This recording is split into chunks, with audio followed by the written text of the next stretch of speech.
नमस्कार, आप देख रहे हैं बोल भोज रिव्यू, जहां आपको मिलता है एंटरटेनमेंट का डबल मसाल। दोस्तों, आपको बता दें कि पवन सिंह पर धोखाधड़ी का मुकदमा दर्ज कर दिया गया है।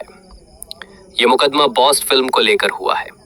इस फिल्म के दो प्रोड्यूसर थे, प्रेम राय और विशाल सिंह। प्रेम राय के द्वारा कुछ भी नहीं कहा गया है, लेकिन विशाल सिंह ने 3 साल बाद आवाज उठाई है कि उन्होंने इस फिल्म में लगभग 1,25,00,000 रुपए खर्च किए थे।